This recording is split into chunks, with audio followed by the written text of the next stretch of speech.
Vamos louvar o Senhor. Os planos que foram embora, o sonho que se perdeu, o que era festa e agora é luto do que já morreu. Não podes pensar que esse é o teu fim, não é o que Deus. Levante-se do chão, erga um clamor, restitui. Eu quero de volta o que é meu. Sara-me e põe teu azeite em minha dor. Restitui e leva-me às águas tranquilas. Lava-me, Senhor, e refrigera minha alma. Restitui. Oh, esse é o momento de clamar ao Senhor e pedir para o Senhor: Deus, restitui tudo aquilo que o inimigo me roubou. Senhor, essa noite eu quero me colocar na sua presença. Essa noite eu quero fazer um novo pacto contigo. Eu quero esquecer tudo aquilo que eu fiz que me afastou de ti. Eu quero me aproximar mais uma vez. Os planos que foram embora, o sonho que se perdeu, o que era festa e agora é luto do que já morreu. Não podes pensar que este é o teu fim, não é o que Deus desejou. Levante do chão, ele é o clamor, restitui. Eu quero de volta o que é meu. Sara-me e põe teu azeite em minha dor. Restitui e leva-me às águas tranquilas. Lava-me, Senhor, e refrigera minha alma. Restitui, restitui. Eu quero de volta o que é meu. Sara-me e põe teu azeite em minha dor. Restitui e leva-me às águas tranquilas. Lava-me, Senhor, e refrigera minha alma. Restitui. Clame ao Senhor. Esse é o tempo de você clamar ao Senhor. E o tempo que roubado foi não poderá se comparar a tudo aquilo que o Senhor tem preparado ao que clamar. Creia, porque o poder do clamor pode ressuscitar.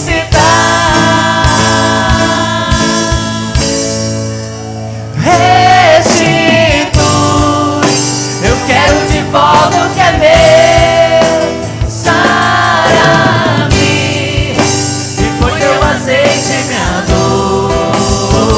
Restitui e leva-me às águas tranquilas.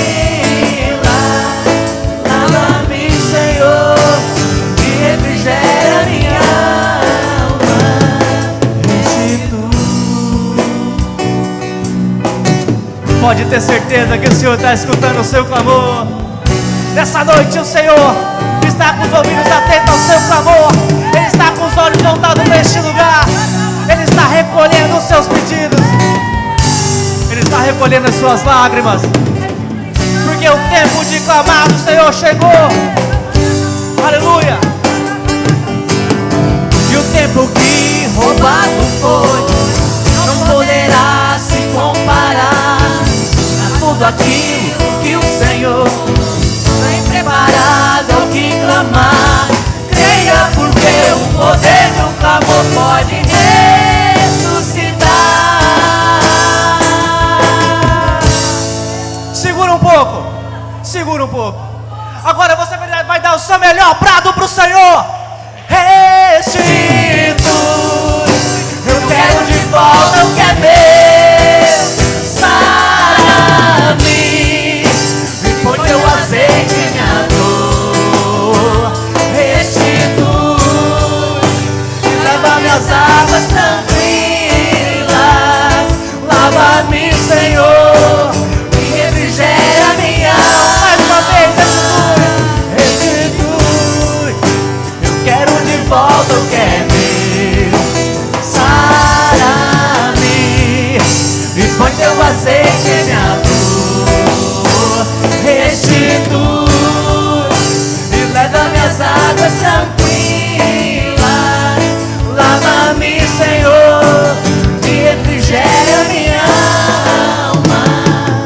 restituo.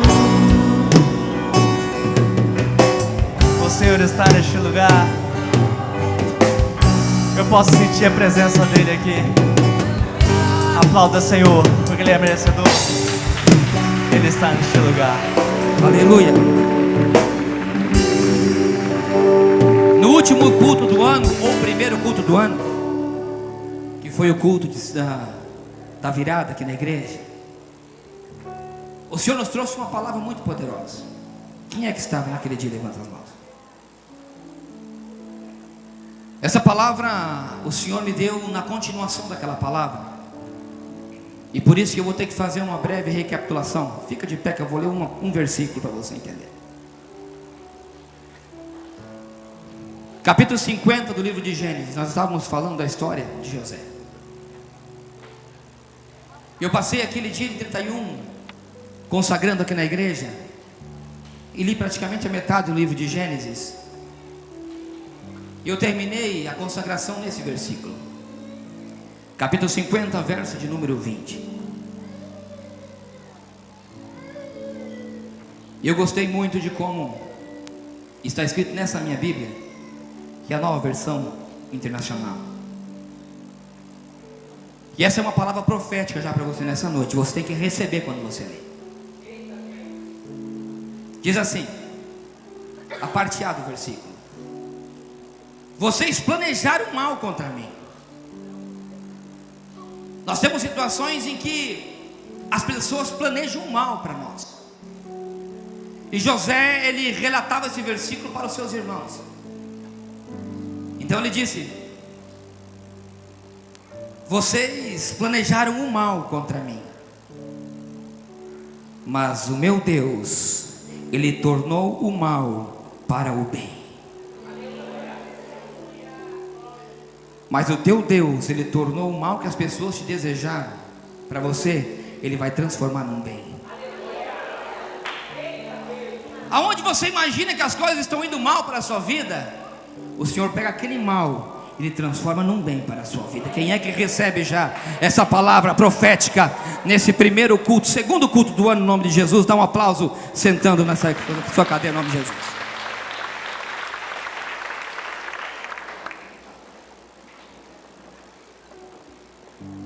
No culto da virada, nós falamos um pouco. Eu tenho que recapitular para as pessoas que não estiveram aqui. José era o filho de Jacó mais querido, o mimado. Jacó tinha 12 filhos. Israel era o nome de Jacó. E ele amava Raquel mais que todas as outras esposas. E gerou desse relacionamento um menino chamado José. E Jacó, ele amava aquele menino mais do que os outros irmãos, provocando um ciúme muito grande nos outros irmãos. Tanto é que, se você ler a palavra do Senhor, você percebe que o seu pai, ele dava presentes, roupas muito melhores para ele que para os seus irmãos. Até mesmo porque naquele momento da história, a sua amada, a sua esposa querida, tinha morrido no parto do seu segundo irmão, do seu 12º filho, o segundo irmão de José, chamado Benjamim. No parto ela morreu. Então eu entendo que com certeza o seu pai, ele mimava muito mais aquele filho. E isso gerou um ciúme, um ódio dos outros irmãos.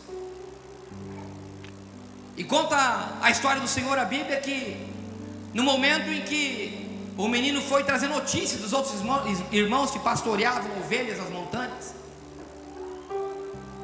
os irmãos fizeram um plano muito malvado para o menino, para o moço.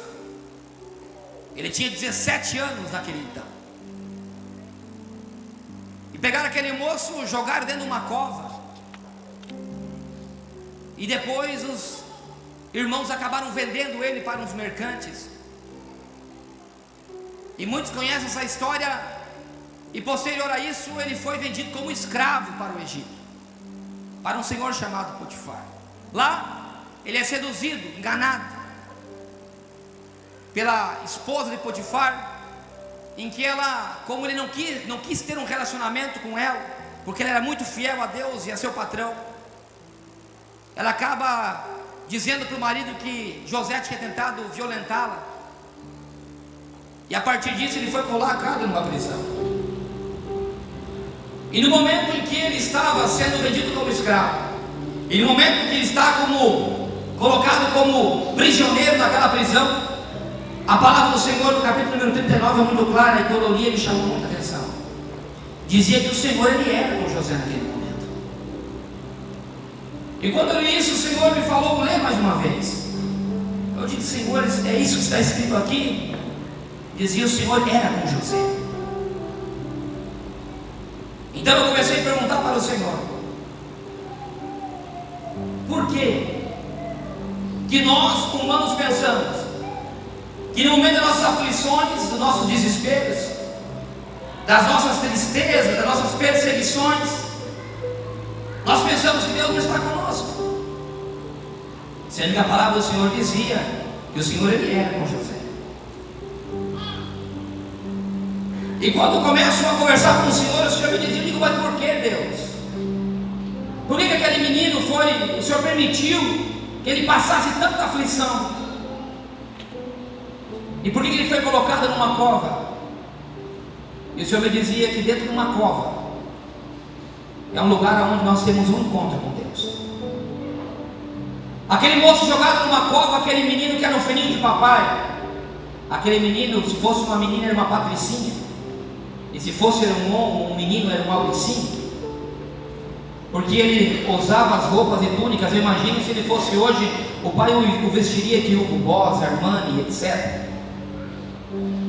Como é que Deus poderia transformar a vida daquele moço, se não fosse colocando ele dentro de uma cova?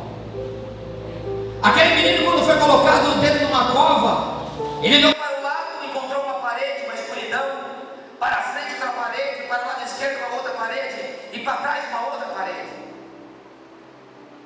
Lugar de uma cova, um lugar de escuridão. Então ele olhou para o seu lado direito e já não tinha o seu pai. Ele olhou para o seu lado esquerdo e já não tinha o seu pai. Mas quando ele olhou para o alto, ele encontrou uma luz. Porque o único lugar onde você consegue encontrar uma luz no fundo de uma cova é quando você olha para cima. Quando você olha para cima, você encontra a luz, porque é a luz do mundo que vem de cima. Então aquele moço entende que ele teve que olhar para cima para encontrar uma luz. Ele precisava ter um encontro com Deus, senão ele continuaria sendo um menino mimado, um menino amparado pelo pai, um menino protegido pelo pai, um menino que teria o seu futuro no seu pai. Mas Deus queria construir uma história com ele e não com o seu pai. Deus queria usar a vida dele. Usou a do seu pai, sim, só que ele queria construir uma nova história na vida daquele moço. Então aquele moço, ele é retirado daquela cova. Eu imagino que quando ele é retirado daquela cova, ele diz, pronto, é meu pai que veio me salvar. Mas quando ele sai daquela cova, ele é colocado, vendido como escravo. Mais alguns anos da escravidão, e o Senhor era com ele. Mais alguns anos numa prisão, naquela escravidão, e o Senhor coloca ele dentro de uma cárcere. Diz que tinha 30 anos quando o Senhor tirou José de uma cárcere para revelar um sonho para Faraó. E a partir de que Deus viu, a partir de que o Faraó viu o Espírito Santo de Deus na vida de José, o Senhor colocou a José no lugar onde Deus queria que ele estivesse. Passaram-se 13 anos de sofrimento, 13 anos sozinho, sem o pai, sem a família, escravidão e prisão. O interessante é que eu encontro numa grande maioria dos personagens bíblicos grandes e usados por Deus com a mesma situação. Se você pega a vida de Moisés, muito em seguida você encontra a mesma situação. O menino é protegido, colocado numa cesta, e a filha do grande faraó recupera aquele menino. Moisés é criado dentro do palácio, um guerreiro. Para que vocês imaginam a Moisés, um galho, aquele que foi, tem que ser muletado por Arão para enfrentar o faraó desconhecem a história. Flávio José, no seu livro Antiguidade dos Judeus, no livro número 1, na página número 88, ele relata quem era Moisés. Moisés não era um pobre coitado que carregava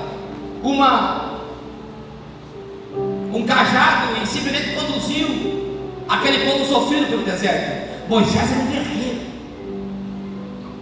Moisés, ele conhecia as táticas de guerra.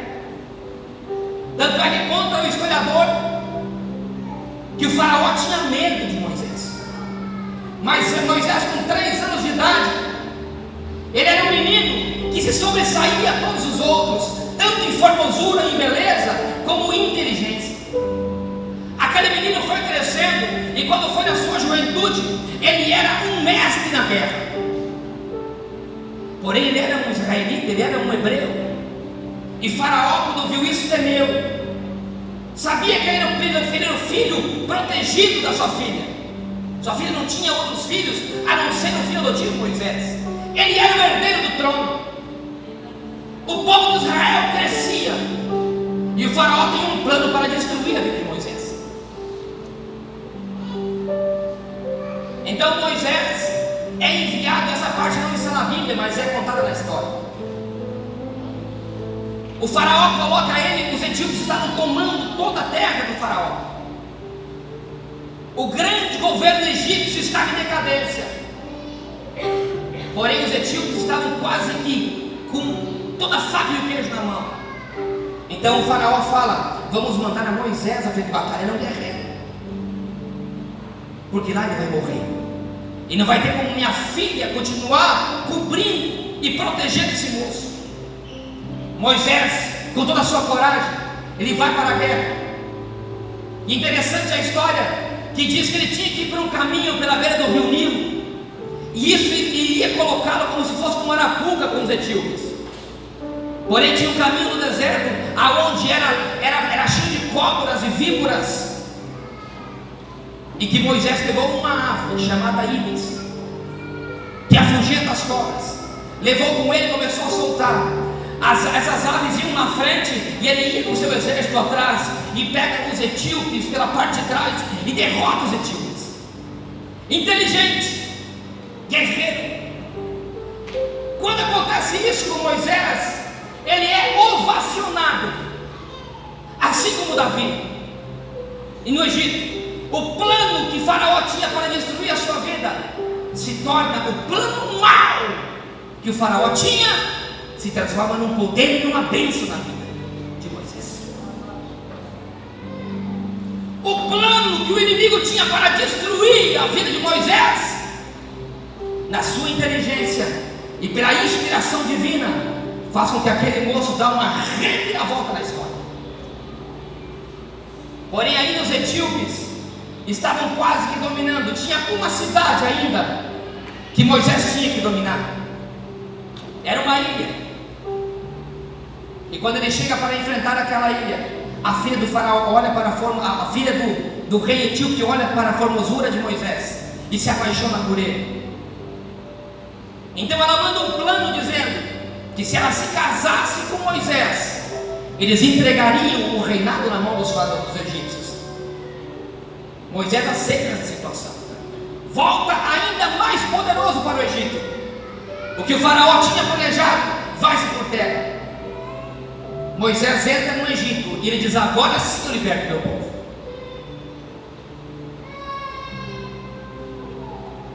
Agora sim que eu tenho, além de uma grande parte dos egípcios a meu favor, eu tenho um povo hebreu que sabe que eu sou deles. E agora eu vou fazer uma revolução e vou tomar o trono do faraó, porque eu vou ser levantado como libertador dos hebreus. Então ele pega e vê um egípcio açoitando um dos seus irmãos. Já estamos na Bíblia novamente. Diz que Moisés pega e mata aquele egípcio. E algumas pessoas veem. Então a perseguição foi para a vida de Moisés, e ele foi obrigado a ir para o pátio de trás da casa, atrás do palácio, um lugar chamado deserto. Deus olha para aquele moço e diz assim: esse, se achando poderoso e forte, esse não vai servir para guiar o meu povo. O meu povo precisa de um homem com humildade na frente para guiar o meu povo. Então Deus coloca Moisés no deserto. Quantos anos ficou Moisés no deserto? 40 anos. Para ter um encontro com Deus. Outro homem, Paulo. Saulo cai do cavalo, tem um encontro com Jesus.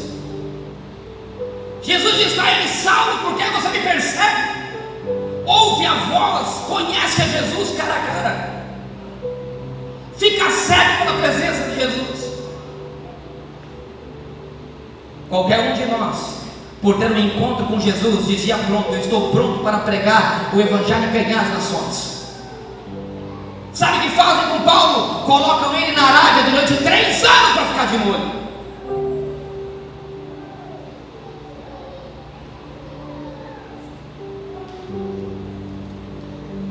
O que Deus estava querendo fazer era tratar com a vida deles. Eu tenho certeza que cada um daqueles homens passou pela sua cabeça: o diabo se levantou contra a minha vida. Eu estou passando essa prova, eu estou passando essa luta, porque o diabo se levantou contra a minha vida. Mas na verdade o que estava acontecendo era Deus tratando em cada área e na vida de cada um deles. Enquanto José estava como escravo, quem sabe ele não entendia o plano de Deus. Quem sabe quando Moisés estava no deserto sozinho, desamparado, antes de ter um encontro com a sarça, ele dizia: Deus, 1 ano, 2 anos, 3 anos, 5, 10, 15, 20, aonde é que está a minha promessa? Quem sabe Paulo disse: eu tive encontro contigo, Jesus, o que é que eu estou fazendo aqui de braço cruzado? A culpa recaiu sobre todos aqueles que se levantaram contra eles. Isso é o que passava pela mente dele, e isso é o que passa pela nossa mente. Quando as nossas coisas não vão bem, nós sempre tentamos encontrar culpados para as coisas que nós estamos errando. Sempre nasce uma ira, uma raiva dentro de nós, em todas e qualquer circunstâncias. Eu fui anteontem, na casa da irmã Nara, fazer uma visita no Paraguai, o pastor Sérgio. Quando nós voltávamos, tinha uma fila enorme, já era quase 9h30 da noite. E tudo aquilo destruído, porque eles estão arrumando aquilo do lado, aquela parte central de Cidade Leste estão arrumando. Então só tinha uma via que estava indo, e era uma bagunça de carro para cá e para lá. Eu tinha levado um amigo meu, o presbítero Walter, comigo. Ele dizia: meu Deus, ele está morando em São Paulo, que bagunça que é essa? Que coisa terrível. Olha só que bagunça, como é que está acontecendo? E aqueles homens trabalhando, aquela coisa toda. E aí o Senhor falou comigo. O Senhor me disse: a nossa vida, a vida de vocês é assim. Quem sabe vocês encontram uma fila cruzada, está uma bagunça de um lado, está uma bagunça do outro. A fila parece que não anda, não caminha. Mas se você conhecer o projeto, a beleza que vai ficar no final, o arquiteto dos arquitetos tem um plano, a coisa vai ser diferente.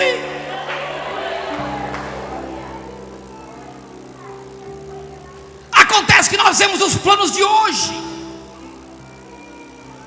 mas eu tenho algo para profetizar na tua vida para esse ano 2015. Se você soubesse o plano que Deus tem na mão dele para a sua vida, você não estaria mais reclamando, você estaria dando graças a Deus. Hoje a fila não anda, mas o projeto que Deus tem na tua vida para esse ano 2015 é algo lindo e maravilhoso. Quem sabe você pensa que é um plano mau, mas não é um plano mau, é um plano bom. Quem sabe você é como aquela história daquela mulher que era vizinha de um macumbeiro, e passava um estreito danado. Chegou um momento que os irmãos já não visitavam mais, e ela estava passando fome, e ela orava tão alto que chegava a incomodar o macumbeiro do lado. Deus, manda uma comida para mim. E passava um dia, 2 dias, 3 dias, e a cesta básica dos irmãos não chegava. Chegou o momento já que aquele macumbeiro começou a se irar, começou a sentir raiva. Ele falou assim: agora eu vou matar essa crente. Pegou, foi no mercado, comprou uma cesta básica que era desse tamanho. Foi na casa dela e bateu. Imagina a crente, o susto que deu. Eu vim te trazer um presente de parte de Satanás, a comida. Aquela irmã começou, glória a Deus e aleluia. E aquele macumbeiro não entendia nada. Ela falou: quando um crente ora a Deus, até Satanás obedece. Aleluia, aleluia.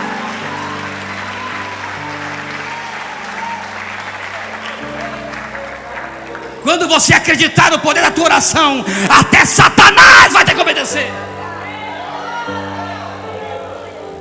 E aí ele pergunta: posso ganhar uma vez? Você diz para ele: nunca, nunca, nunca, porque eu sirvo a um Deus santo, poderoso e tremendo. Aleluia, aleluia.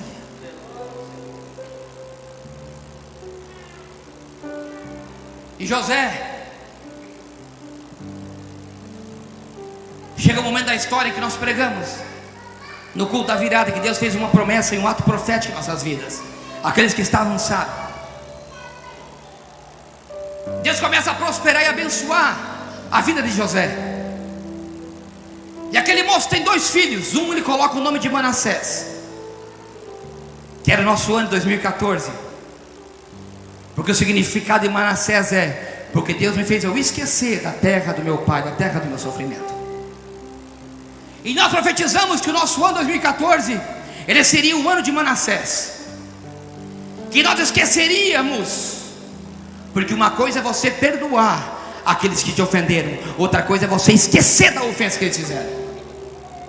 E não tem como você passar para um outro ano, não tem como você seguir para frente olhando pelo retrovisor, porque você vai bater o teu carro.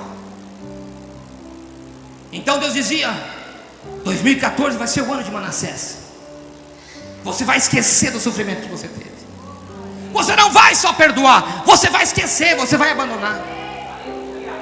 E nós oramos e quebramos tudo isso, e profetizamos o esquecimento das coisas ruins em nossas vidas.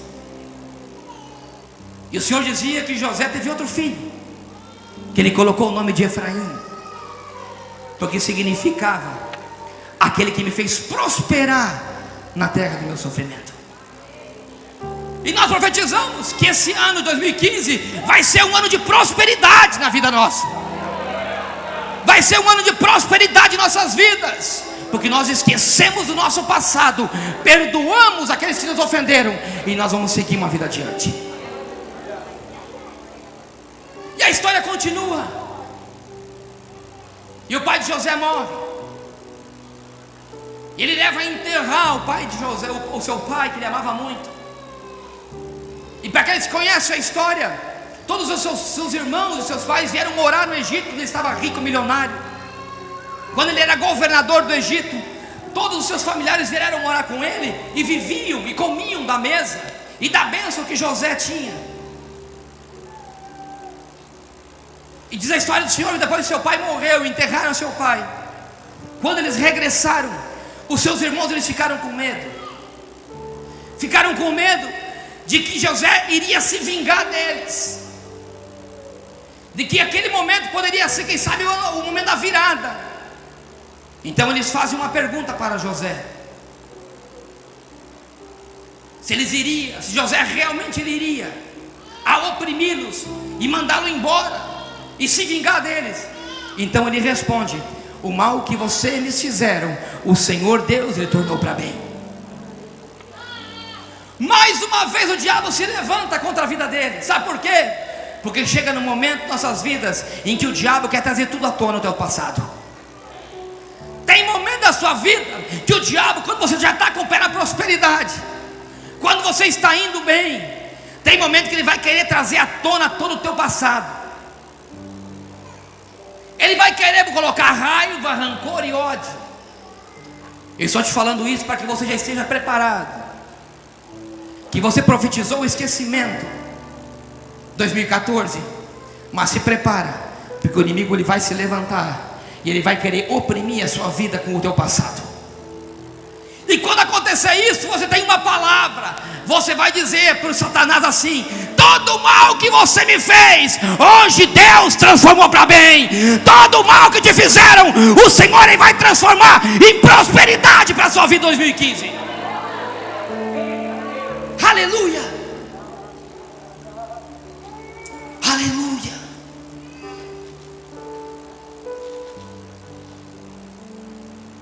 Enquanto que você acha que você está no poço da escuridão, o Senhor diz: você está na escola primária.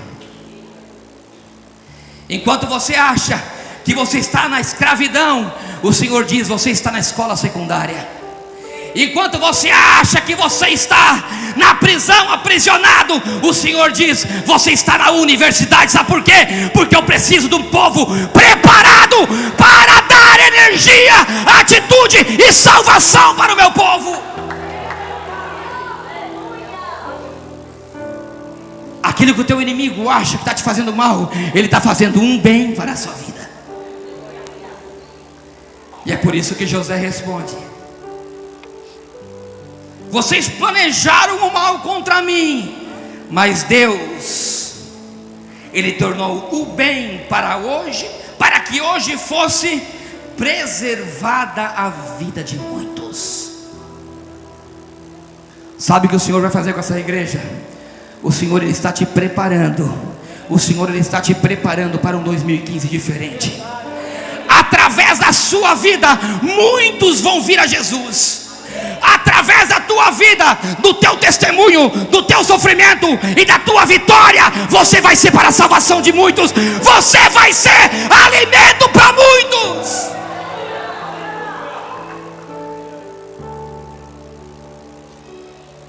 E o Senhor dizia: fala para a minha igreja que eles estão numa escola preparatória. Eles não estão na cova, eles estão na escola primária. Eles não estão num jugo de uma escravidão, eles estão numa escola secundária. Eles não estão numa prisão, eles estão na minha universidade, a qual eu sou o reitor e que dou a aprovação e o título para cada um deles. O Senhor está trabalhando nessa igreja. Todo o nosso sofrimento em 2014, ele é uma preparação para a vitória que Deus vai te trazer em 2015. Enquanto que Satanás, ele está pensando que ele está te pisando, que ele está te humilhando, que ele está te escravizando, ele está te preparando para você receber o título da parte de Deus.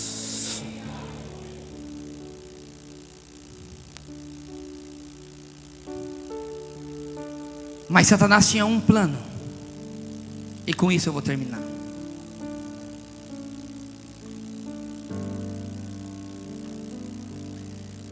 O maior plano que ele teve, a maior derrota que ele teve foi uma.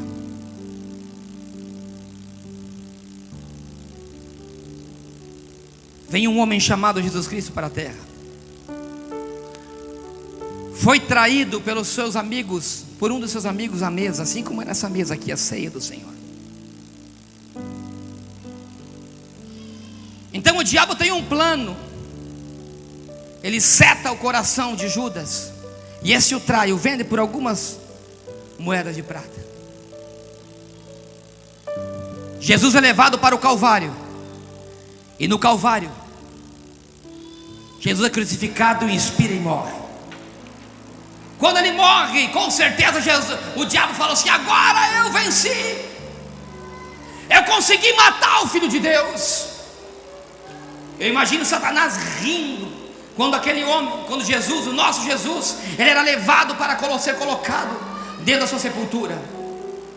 Porém, ao terceiro dia, vem um anjo do Senhor e vai e rola aquela pedra. E uma mulher entra e diz assim: aonde está o meu mestre? E tem momentos que você pensa que o teu Jesus, ele desapareceu. Tem momentos da sua aflição que você pensa: Jesus já não está mais aqui. Quem sabe você abre a porta da cova e Jesus não está lá. Sabe por que ele não está lá? Porque ele ressuscitou e está do teu lado, batalhando por cada centímetro da tua vida. Essa foi a maior derrota e a maior prova de que você não precisa temer a Satanás, porque Jesus, ele está do teu lado para te dar toda a vitória que você quer. O ano de 2015 é um ano profético para a sua vida. O ano de 2015 é um ano em que Deus vai arrancar todo o teu sofrimento e vai transformar em vitória, porque Jesus ressuscitou daquela cruz. Hoje Ele está aqui conosco para partir esse pão e essa mesa, e a sua presença é real. Só aqueles que acreditam nessa palavra, levanta a sua mão e dá um brado de vitória para Jesus.